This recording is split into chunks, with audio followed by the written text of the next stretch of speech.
Olá, mais uma vez aqui, aula de refração do professor Joatan Batista. Hoje nós vamos fazer o nosso terceiro vídeo, né? Terceiro vídeo de refração. Antes de começarmos com o vídeo, uma frase de efeito, né? Mais uma vez a orla de Mosqueiro. Nunca perca a esperança, as flores esperam primavera para poder brilhar. Temos também que esperar o nosso momento de brilhar. Muito bem. Hoje a gente vai falar sobre prisma, né? Principalmente o prisma triangular. Tá? É uma associação de dois dióptros planos com superfícies não paralelas, ok? Então, aqui a gente tem um prisma triangular, tá? Chamado prisma triagonal, e a gente vai fazer um corte lateral. Quais são os elementos de um prisma? A gente tem um ângulo de abertura, é o ângulo lá de cima. A gente tem a primeira face de incidência e a gente tem a segunda face. Ok? E bem aqui a gente tem a base, onde o prisma fica apoiado. N2 é o índice de refração do prisma. N1 é o índice de refração do meio onde o prisma está imerso. No geral, os índices de refrações N1 e N3 são os mesmos. Ok? Qual é a trajetória de um raio de luz monocromática sobre um prisma? Por que monocromática? Uma luz policromática num prisma, ela pode se dividir e aí a gente vai ter trajetórias diferentes, então a gente vai estudar cada cor separadamente. Por isso, luz monocromática. Então, aqui eu tenho um prisma, aqui eu tenho N1, N2, N3, N1 é igual a N3, eu tenho raio incidente na face 1, traço a reta normal, ok? O raio de luz passaria direto aqui, ó. Como eu passo do meio menos para o meio mais, a reta se aproxima da normal e ela vai incidir na outra face, onde eu vou passar outra normal. Esse raio passaria direto, de modo que se eu passo do meio mais refligente para o meio menos, e se afasta da normal. Então, essa é a trajetória do prisma, né, do raio de luz, na primeira incidência, dentro do prisma e emergente. Ok? Esse desvio do raio principal com o raio emergente é chamado de desvio total sofrido pelo raio de luz. Okay?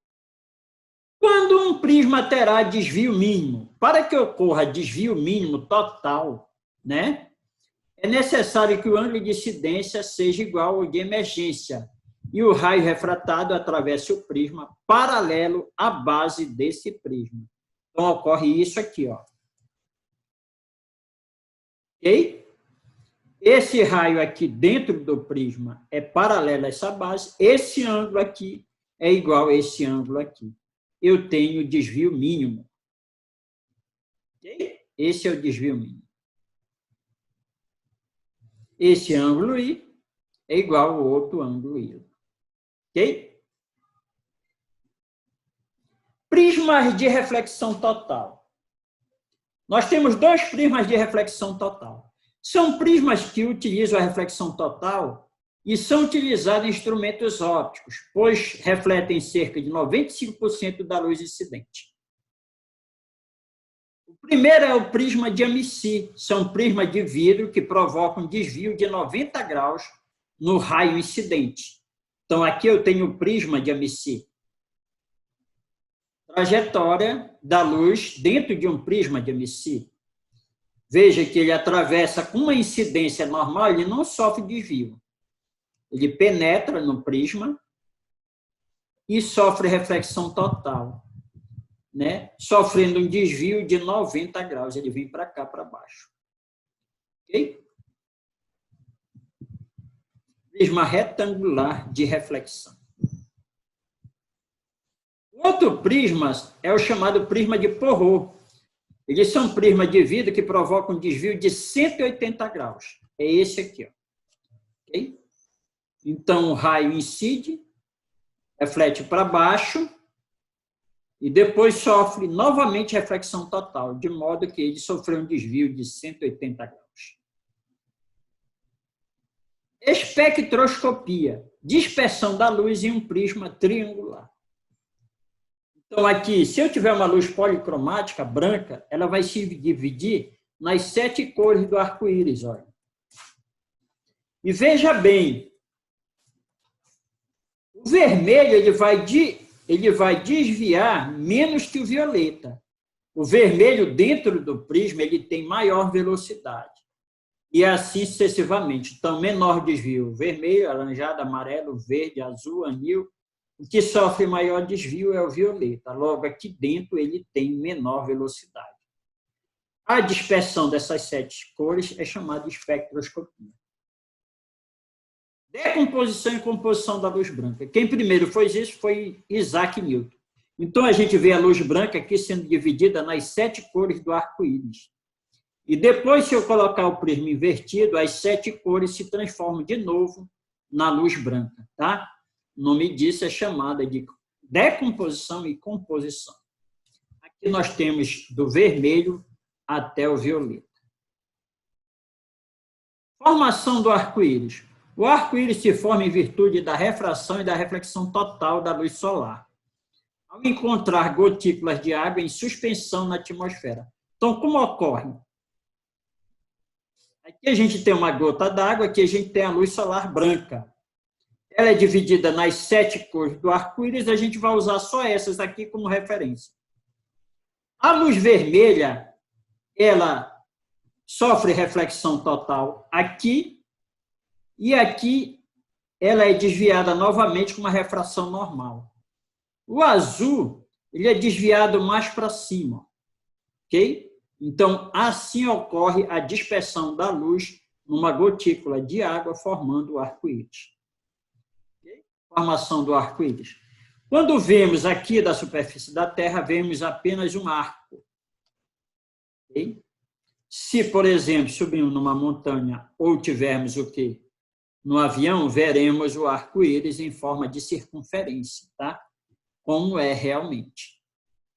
No interior de um avião ou do alto de uma montanha é possível ver o arco-íris completo, igual a uma circunferência. Altura aparente dos astros. Veja bem, se eu estiver na superfície da Terra, tá? E à medida que eu subo, eu tenho várias camadas de índice de refração menor, e eu tiver um astro, digamos, fora da atmosfera, esse astro ele se desviará em todas as camadas, de modo que, quando eu olhar para ele, ele parece vir de mais acima. Na realidade, ele veio de mais abaixo. Ok? Essa é a chamada altura aparente dos astros. É assim que a gente vê. Ok? Aqui a gente tem um objeto, aqui a gente tem a imagem. Objeto real, imagem virtual. Dia aparente, né? Pessoal, quando o Sol nasce, antes dele nascer, a gente já consegue vê-lo devido ao desvio dele ao passar do vácuo interestelar para a nossa atmosfera.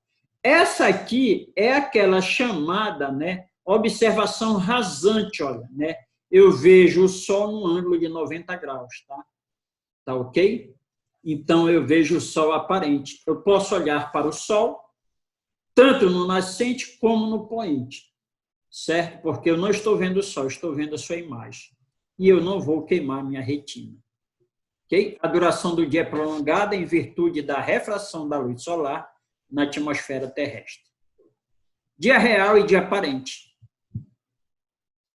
É o que acontece às 6 horas da manhã, né? Tá ok? E acontece às 6 horas da tarde, se a gente considerar o poente e o nascente como tempos regulares, ok? Então, aqui a gente tem o poente e a gente tem um nascente, a gente pode olhar para o Sol e a gente não está vendo o Sol, a gente está vendo a imagem do Sol, porque o Sol está abaixo do horizonte. Okay? Formação das miragens. Como se formam as miragens?